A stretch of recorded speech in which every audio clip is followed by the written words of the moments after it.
श्री महामहिमामयी महालक्ष्मी स्वरूपा श्री रुक्मिणी जी ने एक ब्राह्मण के द्वारा एकांतिक पत्र लिख करके अपने प्रेम का भगवान श्री कृष्ण को दिया। भगवान श्री कृष्ण ने उस पत्र को पढ़ा। भगवान ने तुरंत दारुक को आदेश किया, तो दारुक विलंब न करते हुए सैव्य सुग्रीव मेघ पुष्प बलाहक, ये भगवान के रथ के 4 घोड़े हैं। ये त्रिभुवन में कहीं भी आकाश में उड़ सकते हैं, जल में चल सकते हैं, आग में चल सकते हैं, इनका कहीं भी बेरोक टोक जा सकते हैं। 4 घोड़े भगवान के हैं, शैव्य सुग्रीव मेघपुष्प बलाहक और सारथी दारुक है। अब आप सोचो अपने भक्त से कितना प्यार करते हैं भगवान कि अर्जुन जी के स्वयं सारथी बने, अपने सारथी को नहीं भेजा। और दारुक समस्त सारथी कलाओं में परम प्रवीण आचार्य है, क्योंकि भगवान के सारथी है। दारुक सामने आकर हाथ जोड़कर खड़ा हो गया और महाराज रथ तैयार है। भगवान श्री कृष्ण पहले ब्राह्मण देवता को चढ़ाया। भगवान ने कैसे स्वागत किया कल सुना था। पैर धोए, खवाया पियाया, आसन में बैठाला और चरण दावे। तब पूछा आप कहां से आए हो, पहले ही नहीं पूछा। खवा पिया के आराम करके चरण दाबते हैं। ऐसा ब्रह्म ऋषियों का स्वयं भगवान सम्मान करते थे। इसीलिए भगवान का एक नाम है ब्रह्मण्य देवाय। नमो ब्रह्मण्य देवाय गो ब्राह्मण हिताय च। कुंडिन नरेश महाराज भीष्मक अपने बड़े लड़के रुक्मी के स्नेहवश अपनी कन्या शिशुपाल को देने के लिए विवाह उत्सव की तैयारी कर रहे थे। पूरा कुंडनपुर सजाया गया था। राजपथ, चौराहे, गली कूचे सब स्वच्छ करके जगह जगह चित्रावली की गई थी, चौक पूरी गई थी, इत्र छिड़का गया था। चित्र विचित्र रंग बिरंगी छोटी बड़ी झंडियां, पताकाएं, सब तोरण बांधे गए थे। पूरे नगर के स्त्री पुरुष सुंदर पोशाक धारण किए, इत्र फुलेल चंदन आदि लगाए हुए सब एक दूसरे सेवा में मगन, क्योंकि ब्याह हो रहा है रुक्मिणी जी का शिशुपाल के साथ। राजा भीष्मक ने पितर देवताओं का विधि पूर्वक पूजन किया, ब्राह्मणों को भोजन कराया और फिर स्वस्ति वाचन।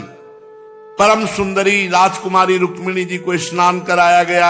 हाथों में मंगल सूत्र कंकड़ पहनाए गए, कोहबर बनाया गया, 2 नए नए वस्त्र पहनाए गए, उत्तम आभूषण से विभूषित की गई। सामवेद, ऋग्वेद, यजुर्वेद इन मंत्रों के ज्ञाता, अथर्ववेद के विद्वान पुरोहित गृह शांति के लिए वेद मंत्र उच्चारण करें। अलग अलग वेदों का स्वस्ति वाचन हो रहा है। सोना चांदी वस्त्र गुड़ मिले हुए तिल गौएं ये सब ब्रह्म ऋषियों को दान की गई। और उधर दम घोष पुत्र शिशुपाल भी दूल्हा बनकर तैयार हो रहा है। पूरे मंगल कृत्य किए जा रहे हैं।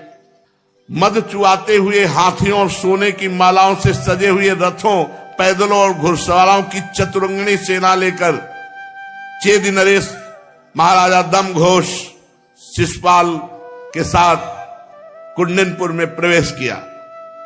विदर्भराज भीष्मक ने, जो रुक्मिणी जी के पिता थे, आगे आकर उनका स्वागत सत्कार किया, अर्चन पूजन किया और जनवासे में आनंद पूर्वक ठहरा दी गई बारात।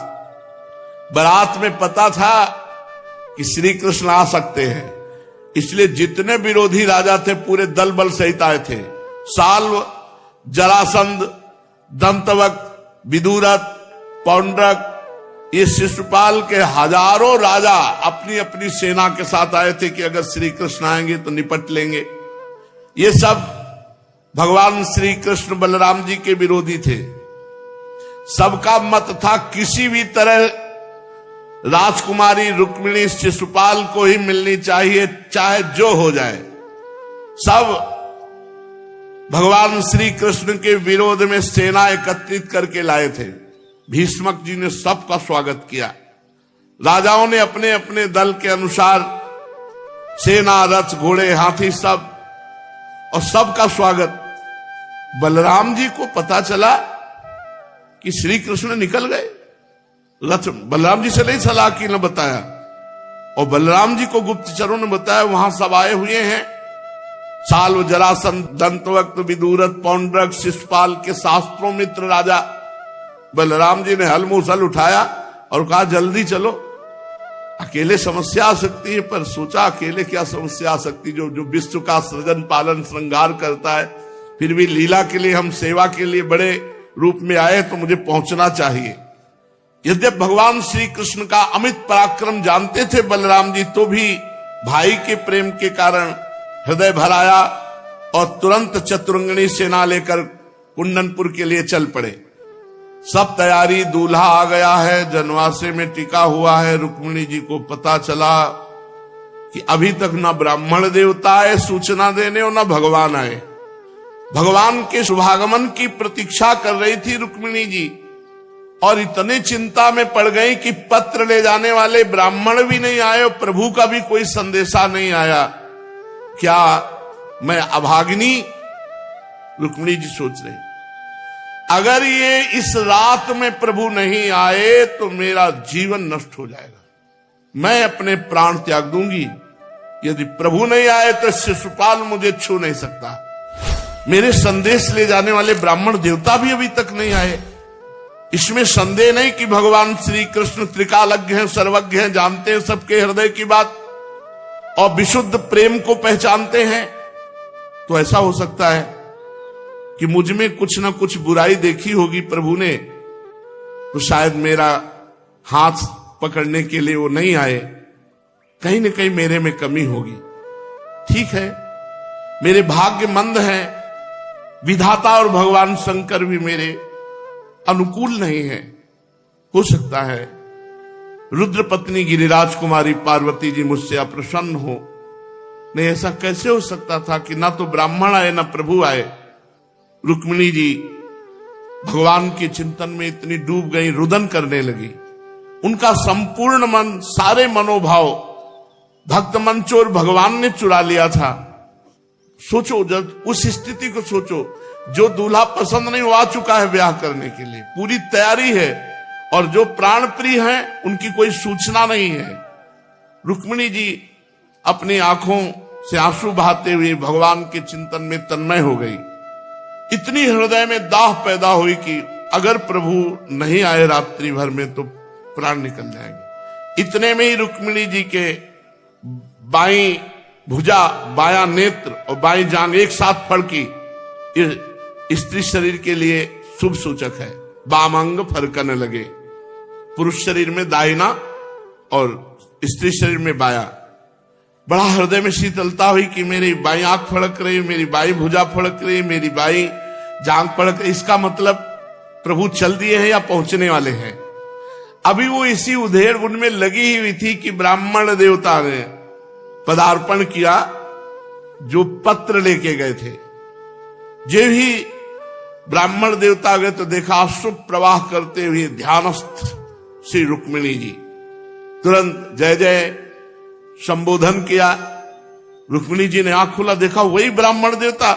एकदम हृदय में प्रसन्नता छा गई और सहसा उठी और ब्राह्मण देवता को देखा तो ब्राह्मण देवता मुस्कुरा रहे थे। हृदय शीतल हो गया कि ये मुस्कुराहट बता, मुख प्रसन्न तन तेज विराजा, कीलेश रामचंद्र कर काजा। ये हमारा भगवत कार्य हो गया, प्रभु आ गए। क्योंकि ब्राह्मण देवता मुस्कुरा रहे हैं। प्रसन्नता से खिला हुआ मुख देखकर ब्राह्मण देवता ने निवेदन किया, चिंता मत करो, भगवान श्री कृष्ण पधार चुके हैं, भगवान श्री कृष्ण पधार चुके हैं। ये सुनते ही बार बार भगवान शंकर को प्रणाम कर रही, बार बार पार्वती जी को प्रणाम कर रही, बार बार सब ऋषियों को प्रणाम कर रही हैं। महालक्ष्मी का अवतार श्री रुक्मिणी देवी जी है। और ब्राह्मण से भूरी भूरी प्रशंसा की। क्या कहा है प्रभु ने, कम शब्दों में बता दीजिए। उन्होंने प्रतिज्ञा की है कि तुम्हें वो खुद अपहरण करके ले जाएंगे, कोई नहीं छू सकता तुम्हें। रुक्मिणी जी का हृदय शीतल हो गया। भगवान की प्रतिज्ञा अमोघ होती है। भगवान के शुभागमन का समाचार सुनकर रुक्मिणी जी का हृदय आनंद से भर गया। रुक्मिणी जी ने ब्राह्मण देवता से कहा कि मैं क्या दे सकती हूं, बस तुम्हें नमस्कार करती हूं, इसके अलावा क्या दे सकती हूं। इस सूचना के बदले में, अब स्वयं लक्ष्मी जी हैं तो मैं स्वयं समर्पित हूं, प्रणाम करती हूं, इसके सिवा क्या दे सकती हूं। अर्थात समग्र लक्ष्मी ऐश्वर्य ब्राह्मण देवता के चरणों में समर्पित कर दिया। भीष्मक जी के गुप्तचरों ने सूचना दी कि तैलेक बलराम जी पहुंच गए। कहा बिना पूछे चल दिए थे। देखा कि भैया आ गए, थोड़ा सकुच गए। सूचना मिली कि श्री कृष्ण और बलराम बिना निमंत्रण के आ गए हैं। निमंत्रण नहीं पहुंचा था क्योंकि रुक्मी द्वेष करता था। क्यों आ गए? तो कहा बड़ा भारी विवाह हो रहा तो विवाह देखने आए हैं। उत्सुकतावश विवाह देखने आए हैं। अब भीष्मक जी ने पूजन की सामग्री ली और जाकर भगवान को मधुपर्क, निर्मल वस्त्र, उत्तम उत्तम भेंट देकर बलराम जी की और श्री कृष्णचंद्र जी की पूजा की। भीष्मक जी बड़े विवेकी और बुद्धिमान थे। भगवान के प्रति उनके हृदय में अपार श्रद्धा थी, पर रुक्मी द्वेष करता था। बड़ा लड़का था और वो महाबलवान था। इसके कारण भीष्मक जी कुछ कर नहीं सकते थे। एक स्थान पे ठहराया। भीष्मक जी के यहां जितने निमंत्रण में राजा आए थे सबको सूचना पहुंची श्री कृष्ण बलराम आ गए। सबके होश उड़ गए कि बिना निमंत्रण के आए, मतलब कुछ घटना घटेगी। जो संभावना थी वो घटना घटेगी। जब सुना श्री कृष्ण पधार गए, भीष्मक जी ने पूजन करके उनको स्थान भी दे दिया है, तब सब आपस में बातचीत करने लगे। तैयारी फिट, कुछ ना कुछ घटना घटेगी। श्री कृष्ण आए मतलब कुछ न कुछ होगा। नगर के लोग दौड़े, श्री कृष्ण बलराम आए हैं। जो देखता वो यही कहता, हे भगवान गौरी शंकर, आप कृपा करो, अगर हमने जीवन में कोई दान पुण्य कुछ भी मंगल किया है तो वो मैं सब रुक्मिणी जी को देता हूं। रुक्मिणी जी का ब्याह इन्हीं से हो जाए। रुक्मिणी जी लायक तो सुंदर दूल्हा श्री कृष्ण ही है। ग्राम के सब लोग ऐसा कह रहे कि पवित्र मूर्ति श्याम सुंदर श्री कृष्ण के सिवा रुक्मिणी जी के और कोई दूल्हा नहीं हो सकता।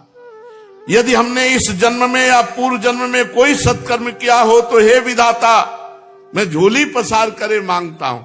नगर की स्त्रियां पुरुष सब यही कहते, विदर्भ राजकुमारी रुक्मिणी जी का पाणी ग्रहण स्वयं भगवान श्री कृष्ण करें। जिस समय प्रेम परवश पुरवासी लोग इस प्रकार बातचीत कर रहे थे, उसी समय तुरही बजी, सावधान, राजकुमारी रुक्मिणी जी अंतःपुर से निकलकर देवी पूजन के लिए जा रहे, सब सावधान।